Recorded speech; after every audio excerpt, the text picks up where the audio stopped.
Legato playing is a style of playing where the ensemble or solo players play multiple notes in a row without any spaces in between those notes. There's also not any overlap between those notes. Most string libraries have a legato option that you can select so that anytime a key is still being held down, you have a smoother transition to the next note with none of that overlap. Now, with an ensemble, there is a slight amount of overlap because you have different players, so the timing might have been slightly off from those different players. But on a solo instrument, there's none of that because it's only one player playing the notes. Legato is also used in faster passages where they may not want a bow attack for every note because it can get a little bit distracting. Here's a short piece with piano and staccato cello and a melodic viola part. I'll play it with the legato turned off first.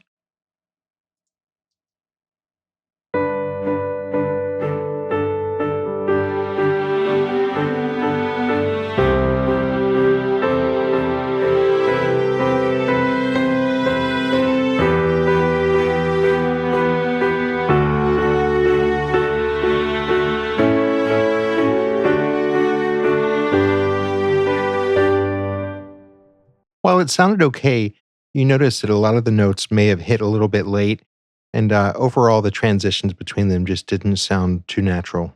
Now, when I switch the legato on, there's no chance of the viola playing multiple notes at a time, and the melody is much smoother sounding.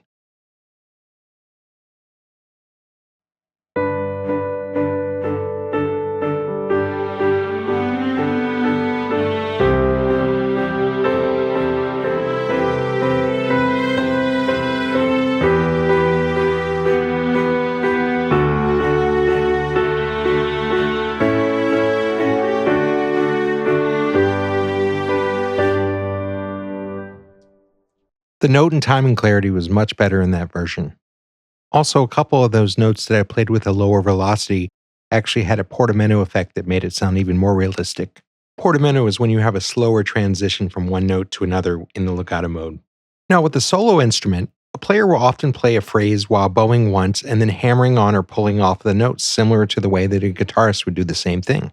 It enables a player to play a faster run that may be hard to bow every single note up. Here's a solo violin part played with separate notes, non-legato.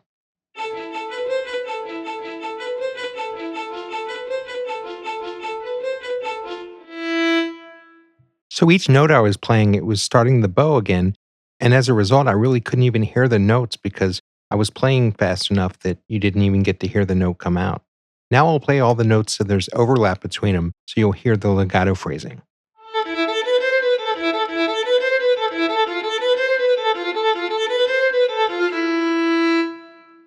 The one thing that you can't do in legato mode is play chords or two notes at once.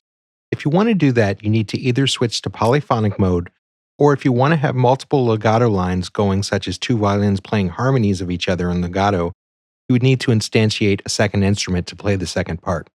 I prefer the second because it sounds more realistic, even though it's a little more work. I have the part recorded here, so what I'll do is I'll add a harmony to that by just duplicating the instrument. I'm going to duplicate complete track in this case because I want to use a different instance of the instrument. And then I'll just clear this one off.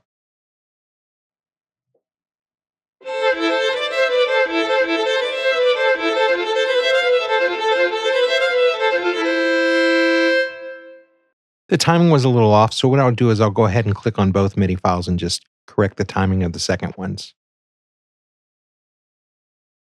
So I just renamed the tracks, fixed the timing, and did a little panning, and this is what I have.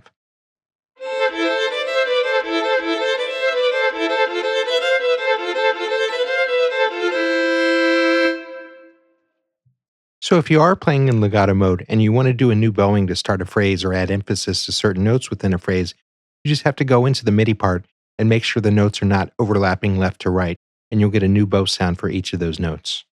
Keep in mind that the way that the plugin works, you kind of have to play a little before the beat when you're doing legato phrasing so that it can actually track the correct notes. I usually play the notes and they're usually off a little bit, so then I have to go back into the MIDI and just adjust the timing of those to make it sound right. With slower passages, it's not such a big deal, but when you're playing faster passages, the sluggishness can make the timing off a little bit. It's just the nature of the beast. So in summary, knowing when to pick a legato or a non-legato polyphonic articulation can help make your MIDI string parts sound much more realistic. Thanks for watching the series. I hope you learned a lot, and be sure to check out many of the other product specific series on the Groove 3 website as well.